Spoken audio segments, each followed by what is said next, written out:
Hello viewers, আসসালামু আলাইকুম। আজকের ভিডিওটি শুধু একটা অ্যাম্প্লিফায়ার রিভিউ নয়, বরং এমন একটি অডিও সিস্টেমের সাথে আপনাদের পরিচয় করিয়ে দিব, যেটি ডিজাইন করার সময় শুধু পাওয়ার নয়, সাউন্ড কোয়ালিটি ও নিরাপত্তা এবং ব্যবহারকারীর সুবিধা সবকিছুর দিকেই সমান গুরুত্ব দেওয়া হয়েছে। বর্তমানে বাজারে অনেক রকমের 2.1 অ্যাম্প্লিফায়ার রয়েছে, কিন্তু বেশিরভাগ ক্ষেত্রেই দেখা যায় ভালো পাওয়ার থাকলেও সাউন্ড টিউনিং সুবিধা সীমিত। আবার কিছু অ্যাম্প্লিফায়ারে ভালো সাউন্ড টিউনিং থাকলেও দীর্ঘক্ষণ ব্যবহারে তাপমাত্রা বেড়ে যায়। তাই আমাদের লক্ষ্য ছিল এমন একটি অ্যাম্প্লিফায়ার তৈরি করা, যেটি শুধু শক্তিশালী হবে না, বরং প্রতিদিনের ব্যবহারে নির্ভরযোগ্য এবং সাউন্ডের দিক থেকেও সন্তুষ্টজনক হবে। আর ভিডিওর শেষের দিকে আমি এমন একটি বিশেষ ফিচার দেখাবো, যেটি এই অ্যাম্প্লিফায়ারকে সাধারণ 2.1 অ্যাম্প্লিফায়ার থেকে সম্পূর্ণ আলাদা করে দিয়েছে। তাই ভিডিওটি শেষ পর্যন্ত অবশ্যই দেখবেন। প্রথম দেখাতেই আপনি বুঝতে পারবেন ফ্রন্ট প্যানেলের প্রতিটি কন্ট্রোল প্রয়োজনীয় কথা মাথায় রেখে সাজানো হয়েছে। এখানে অপ্রয়োজনীয় কোনো বাটন বা কোনো ভলিউম নব রাখা হয়নি, বরং প্রতিটি কন্ট্রোলের একটি নির্দিষ্ট কাজ রয়েছে। সবার প্রথমে রয়েছে পাওয়ার সুইচ। অনেকের কাছে একটি সাধারণ একটি অংশ মনে হতে পারে, কিন্তু বাস্তবে এটি পুরো সিস্টেমের শুরু। অর্থাৎ একটি প্রেস আর আপনার পুরো অডিও সিস্টেম প্রস্তুত। এরপর আসি মেন ভলিউমে। অনেকেই ভাবেন ভলিউম মানেই শুধু শব্দ বাড়ানো কমানো। আসলে একটি ভালো ভলিউম কন্ট্রোলের কাজ হলো কম ভলিউমে গানের ডিটেল যেন হারিয়ে না যায় এবং উচ্চ ভলিউমেও সাউন্ডের যেন নিয়ন্ত্রণের বাইরে না চলে যায়। এই অ্যাম্প্লিফায়ারে আপনি স্মুথ ভলিউমে রাতের শান্ত পরিবেশে গান শুনুন, কিংবা উচ্চ ভলিউমে লাউড স্পিকারে চালান, দুই ক্ষেত্রেই নিয়ন্ত্রণ থাকবে আপনার হাতে। এবার আসি বেস কন্ট্রোলে। যারা হেভি বেস পছন্দ করেন তাদের জন্য এটি অত্যন্ত গুরুত্বপূর্ণ। একটি বিষয় মনে রাখবেন, ভালো বেস মানে শুধু বেশি কম্পন নয়। ভালো বেস হলো এমন লো ফ্রিকোয়েন্সি যেটি গানকে আরো গভীর, শক্তিশালী এবং প্রাণবন্ত করে তোলে। যেমন মুভি দেখার সময় বিস্ফোরণের দৃশ্য, অথবা লাইভ কনসার্টের কিক ড্রাম, কিংবা ডিজে মিউজিকের ডিপ বেস, সবকিছুর অনুভূতি অনেক বেশি বাস্তব হয়ে ওঠে এই বেস সেটিং এর মাধ্যমে। আর তাই এখানে বেসকে এমনভাবে নিয়ন্ত্রণ করা যায় যাতে আপনার স্পিকার অনুযায়ী আপনি নিজেই পছন্দের সাউন্ড তৈরি করতে পারেন। এবার আসে ট্রিবেল কন্ট্রোলে। যদি বেস হয় সাউন্ডের শক্তি, তাহলে ট্রিবেল হলো তার স্বচ্ছতা। যেমন গায়কের কণ্ঠ, গিটারের তার, বাঁশির সুর, কিংবা সিম্বলের সূক্ষ্ম ঝংকার, এসবই ট্রিবেলের মাধ্যমে আরো পরিষ্কারভাবে শোনা যায়। অনেক সময় দেখা যায় বেস বাড়াতে গিয়ে ভোকাল চাপা পড়ে যায়, কিন্তু ট্রিবেল সঠিকভাবে কন্ট্রোল করলে বেস এবং ভোকাল দুটির মধ্যেই সুন্দর ভারসাম্য তৈরি হয়। ফলে দীর্ঘ সময় গান শুনলেও সাউন্ড আরামদায়ক অনুভূত হয়। এরপরে রয়েছে ব্যালেন্স কন্ট্রোল। অনেকেই এই কন্ট্রোল ব্যবহার করেন না, কিন্তু যারা সত্যিকারের স্টেরিও সাউন্ড উপভোগ করেন তারা জানেন এর গুরুত্ব কতটা। ধরুন আপনার ডান পাশের স্পিকারটা একটু কাছে আছে এবং বাম পাশের স্পিকারটা কিছুটা দূরে রয়েছে। এই অবস্থায় ব্যালেন্স কন্ট্রোল ব্যবহার করে খুব সহজে দুই পাশের সাউন্ড সমন্বয় করা যায়, ফলে পুরো স্টেরিও ইমেজ আরো নিখুঁত শোনায়। এবার আসি 2.1 লো পাস সেকশনে।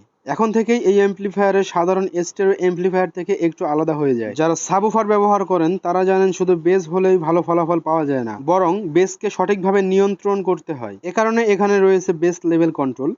এর মাধ্যমে শুধু সাবউফারের আউটপুট আলাদাভাবে নিয়ন্ত্রণ করা যায়। আপনার যদি মনে হয় সাবউফার একটু বেশি জোরে শব্দ হচ্ছে, কমিয়ে দিন। আবার যদি আরো ডিপ বেস চান, সহজেই বাড়িয়ে নিতে পারবেন। এছাড়াও এর পাশাপাশি রয়েছে বেস ফ্রিকোয়েন্সি কন্ট্রোল। এটি বেসের ক্ষেত্রে আরো গুরুত্বপূর্ণ, কারণ এই কন্ট্রোলের মাধ্যমে নিয়ন্ত্রণ করা যায় কোন ফ্রিকোয়েন্সি পর্যন্ত সাবউফার ভালো কাজ করবে। ফলে আপনার স্পিকার রুম এবং গান অনুযায়ী বেসকে নিজের মতো করে টিউনিং করতে পারবেন। এবার আসে এই অ্যাম্প্লিফায়ারের সবচেয়ে বড় চমকে।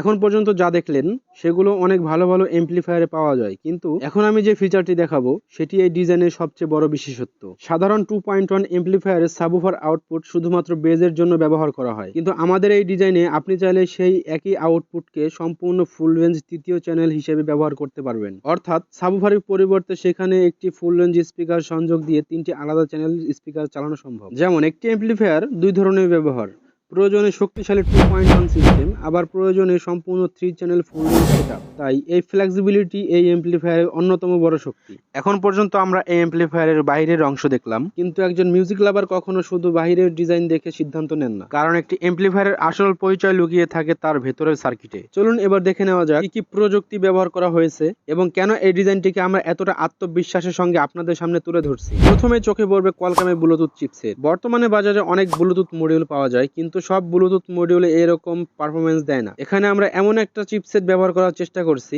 যাতে সংযোগ দ্রুত হয়, কানেকশন স্থিতিশীল থাকে এবং গান শোনার সময় অপ্রয়োজনীয় বিচ্ছিন্ন হওয়ার সম্ভাবনা কম থাকে। এরপর আসে এমন একটি অংশে যেটি অনেকেই গুরুত্ব দেন না, কিন্তু একজন সাউন্ড লাভার খুব ভালো করেই জানেন, শুধু পাওয়ার থাকলেই ভালো সাউন্ড হয় না, সাউন্ডকে নিয়ন্ত্রণ করার ক্ষমতাও সমান গুরুত্বপূর্ণ। আর সেই কাজটাই করছে LM1036 প্রসেসর টোন কন্ট্রোল। এই আইসির মাধ্যমে আপনি ভলিউম, বেস, ট্রিবল এবং ব্যালেন্স অত্যন্ত মসৃণভাবে নিয়ন্ত্রণ করতে পারবেন। অনেক সময় দেখা যায় ভলিউম বাড়ানোর সঙ্গে সঙ্গে বেস বা ট্রিবলের ভারসাম্য নষ্ট হয়ে যায়, কিন্তু একটা ভালো টোন কন্ট্রোলের উদ্দেশ্য হলো আপনি যেভাবেই শুনতে চান সেভাবেই সাউন্ডকে টিউন করার স্বাধীনতা দেওয়া। এ কারণেই LM1036 আজও অডিও জগতে একটি জনপ্রিয় টোন কন্ট্রোল আইসি। এখন আসে এমন একটি ফিচারে যেটা অনেকেই বাইরে থেকে বুঝতেই পারেন না, কিন্তু এটি না থাকলে আপনার দামি স্পিকারও ঝুঁকির মুখে পড়তে পারে। আমি বলছি 3 চ্যানেল স্পিকার প্রোটেকশন সার্কিটের কথা। আপনি নিশ্চয়ই লক্ষ্য করেছেন অনেক এমপ্লিফায়ার চালু ও বন্ধ করার সময় স্পিকার থেকে ঠাস বা পপ শব্দ হয়। দীর্ঘদিন এমন হতে থাকলে স্পিকারের ওপর অপ্রয়োজনীয় চাপ পড়ে, আর এই সার্কিট সেই সমস্যাকে কমানোর জন্য কাজ করে। অর্থাৎ এমপ্লিফায়ার চালু হওয়ার সঙ্গে সঙ্গে স্পিকারের সরাসরি সংযোগ না করে কয়েক মুহূর্ত অপেক্ষা করে সংযোগ দেয়, আবার বন্ধ করার সময়ও নিরাপদভাবে স্পিকার বিচ্ছিন্ন করে, ফলে আপনার স্পিকার আরো নিরাপদ থাকে। এরপর রয়েছে ডিসি প্রোটেকশন। এর ফলে স্পিকার আউটপুট ডিসি প্রোটেকশন থেকে স্পিকারকে সুরক্ষা দেয়। এরপরে স্পিকার প্রোটেকশনের সাথেই রয়েছে inbuilt auto fan control system. অনেক এমপ্লিফায়ারে দেখা যায় পাওয়ার অন করলেই ফ্যান ঘুরতে শুরু করে, ফলে অপ্রয়োজনীয় শব্দ হয় এবং ফ্যানের আয়ু ধীরে ধীরে কমতে থাকে। যখন এমপ্লিফায়ারের তাপমাত্রা স্বাভাবিক থাকবে তখন ফ্যান প্রয়োজন ছাড়া চলবে না, তবে আমরা সেই পথ বেছে নিইনি। আর যখন দীর্ঘক্ষণ উচ্চ ভলিউমে ব্যবহার করার কারণে তাপমাত্রা বেড়ে যাবে, তখন ফ্যান স্বয়ংক্রিয়ভাবে চালু হয়ে কুলিং শুরু করবে। এতে কুলিং আরো কার্যকর হয় এবং ফ্যানের ব্যবহার আরো স্মার্ট হয়। কিন্তু যদি কোনো কারণে তাপমাত্রা আরো বেড়ে যায়, সেইখানেই কাজ শুরু হয় আমাদের স্পিকার প্রোটেকশনে থাকা থার্মাল প্রোটেকশন। একটি শক্তিশালী পাওয়ার এমপ্লিফায়ারে তাপমাত্রা নিয়ন্ত্রণ অত্যন্ত গুরুত্বপূর্ণ। এই সুরক্ষা ব্যবস্থা অতিরিক্ত তাপের পরিস্থিতিতে এমপ্লিফায়ারকে নিরাপদ রাখতে সাহায্য করে, ফলে দীর্ঘ সময় উচ্চ ভলিউমে ব্যবহার করলেও নির্ভরযোগ্যতা বজায় রাখে। এখন পর্যন্ত আমরা যেসব জিনিস নিয়ে কথা বললাম সেসব জিনিস শুধুমাত্র এমপ্লিফায়ারের সুরক্ষা বাড়ায়, কিন্তু এখন যে অংশটি দেখাবো সেটি নির্ধারণ করে একটি এমপ্লিফায়ার আসলে কতটা শক্তিশালী হবে। এই এমপ্লিফায়ারের আউটপুট পাওয়ার সেকশনে ব্যবহার করা হয়েছে ক্লাস এইচ এসটিকে 412240। এই এসটিকে সিরিজ বহু বছর ধরেই অডিও জগতে পরিচিত একটি নাম।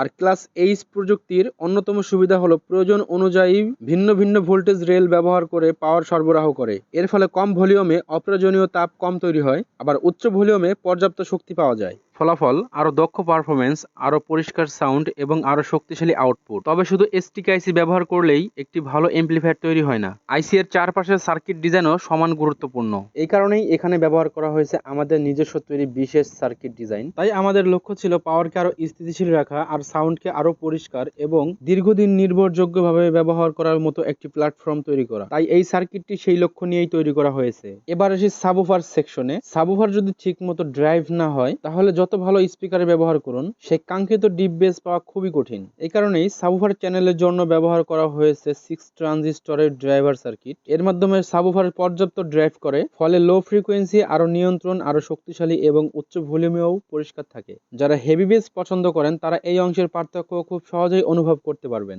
এখন পর্যন্ত আমরা এমপ্লিফায়ারের প্রধান সার্কিটগুলো দেখেছি, কিন্তু একটি বিষয় মনে রাখবেন, একটি পাওয়ারফুল এমপ্লিফায়ারের পারফরমেন্স শুধু আইসি এর উপর নির্ভর করে না। পাওয়ার সাপ্লাই যদি শক্তিশালী না হয় তাহলে যত ভালো আইসি ব্যবহার করুন না কেন তার আসল পারফরমেন্স পাওয়া সম্ভব নয়। তাই আমরা এখানে ব্যবহার করেছি উচ্চমানের জাপানি সনির ট্রান্সফরমার। এখানে ক্লাস এইচ প্রযুক্তির সঠিক পারফরমেন্স পাওয়ার জন্য ডুয়েল ভোল্টেজ সাপ্লাই অত্যন্ত গুরুত্বপূর্ণ, যা এই সনির ট্রান্সফরমারটিতেই রয়েছে। এখানে আমাদের হাই ভোল্টেজ হিসেবে থাকছে 45 ভোল্ট এবং লো ভোল্টেজ হিসেবে থাকছে 24 ভোল্ট। এই ডুয়েল ভোল্টেজের মাধ্যমে ক্লাস এইচ এসটিকে 412240 প্রয়োজন অনুযায়ী পাওয়ার গ্রহণ করতে পারবে।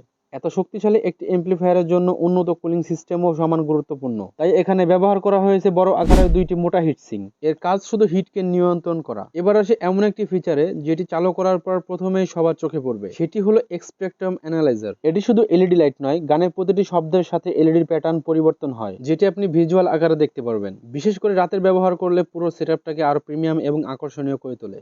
একটি ভালো এমপ্লিফায়ারের পরিচয় শুধু সামনে এবং ভেতরে নয়, বরং পিছনের সংযোগ ব্যবস্থাতেও ফুটে ওঠে। প্রথমেই রয়েছে কুলিং ফ্যান। দীর্ঘক্ষণ ব্যবহারের সময় ভেতরের তাপমাত্রা নিয়ন্ত্রণ রাখতে এটি গুরুত্বপূর্ণ ভূমিকা পালন করে। আর যেহেতু এটি অটোমেটিক ফ্যান কন্ট্রোল সিস্টেমের সঙ্গে কাজ করে, তাই প্রয়োজন অনুযায়ী কার্যকর কুলিং নিশ্চিত করে। এরপরে রয়েছে মোট 6টি বাইন্ডিং পোস্ট। এর মধ্যে 4টি স্টেরিও স্পিকার আউটপুট এবং 2টি সাবউফার আউটপুট। কিন্তু এখানেও রয়েছে একটি বিশেষ সুবিধা, আপনি চাইলে সাবউফার আউটপুটটিকেও ফুল রেঞ্জ স্পিকার আউটপুট হিসেবে ব্যবহার করতে পারবেন। অর্থাৎ একই এমপ্লিফায়ার দুই ধরনের ব্যবহার, প্রয়োজন অনুযায়ী 2.1 অথবা সম্পূর্ণ 3 চ্যানেল ফুল রেঞ্জ সিস্টেম। এই ফ্লেক্সিবিলিটি এই ডিজাইনের অন্যতম বড় শক্তি। এরপর এখানে রয়েছে দুটি আলাদা আলাদা ইনপুট, একটি অক্স ইনপুট, একটি প্রিএম্প ইনপুট। ফলে আপনি নিজের প্রয়োজন অনুযায়ী বিভিন্ন ধরনের অডিও সোর্স সহজেই সংযোগ করতে পারবেন। এছাড়াও রয়েছে আলাদা ব্লুটুথ অন অফ সুইচ, যখন ব্লুটুথ ব্যবহার করবেন তখন অন রাখুন, আর প্রয়োজন না হলে অফ করে রাখতে পারবেন। এতে ব্যবহার আরো সহজ ও সুবিধাজনক হয়। এখন যদি পুরো এমপ্লিফায়ারটির দিকে একবার নজর দেন, তাহলে দেখতে পারবেন এখানে শুধু একটি শক্তিশালী এসটিকে আইসি ব্যবহার করেই দায়িত্ব শেষ করা হয়নি, বরং প্রতিটি অংশ এমনভাবে নির্বাচন করা হয়েছে যাতে পুরো সিস্টেম একটি ভারসাম্যপূর্ণ, নির্ভরযোগ্য এবং ব্যবহার বান্ধব অডিও সলিউশনে পরিণত হয়। এখানে সব মিলিয়ে রয়েছে Qualcomm Bluetooth chipset, LM1036 processor tone control, 2.1 low pass control, full 3 channel mode, automatic fan control, 3 channel speaker protection, thermal protection এবং class H STK 412240, 6 transistor driver circuit, premium filter board, জাপানি sonic transformer, dual heat sink এবং 18টি mode বিশিষ্ট spectrum analyser. অর্থাৎ আপনি যদি এমন একটি এমপ্লিফায়ার চান যেখানে পাওয়ার, সাউন্ড কোয়ালিটি, নিরাপত্তা এবং ব্যবহারিক সুবিধা সবকিছু সমন্বয় রয়েছে, তাহলে এই ডিজাইনটি অবশ্যই আপনার বিবেচনায় রাখা উচিত। সো ভিউয়ার্স, চলুন এমপ্লিফায়ারটির সাউন্ড টেস্ট করে ফেলি। আর সাউন্ডের কোয়ালিটি বুঝতে অবশ্যই হেডফোন ব্যবহার করুন।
ভিউয়ার্স, কেমন লাগলো এই এমপ্লিফায়ারটির সাউন্ড কোয়ালিটি কমেন্ট করে জানাবেন। আর ভিডিওটি যদি আপনাদের ভালো লেগে থাকে তাহলে একটি লাইক দিয়ে আমাদের কাজের অনুপ্রেরণা বাড়িয়ে দিন। সাথে অবশ্যই কমেন্ট করে জানাবেন এই এমপ্লিফায়ারের কোন ফিচারটি আপনাদের কাছে সবচাইতে বেশি ভালো লেগেছে। আর যদি এই ধরনের নতুন নতুন স্টিক এমপ্লিফায়ার, অডিও প্রজেক্ট এবং ইলেকট্রনিক্স রিভিউ নিয়মিত দেখতে চান, তাহলে এসএ ইলেকট্রনিক্স চ্যানেলটি সাবস্ক্রাইব করে পাশে থাকা বেল আইকনটি অন করে রাখুন। আজকের ভিডিওটি এই পর্যন্তই। দেখা হবে পরবর্তী নতুন কোনো ভিডিওতে। ততক্ষণ পর্যন্ত সবাই সুস্থ থাকুন, ভালো থাকুন। আল্লাহ হাফেজ।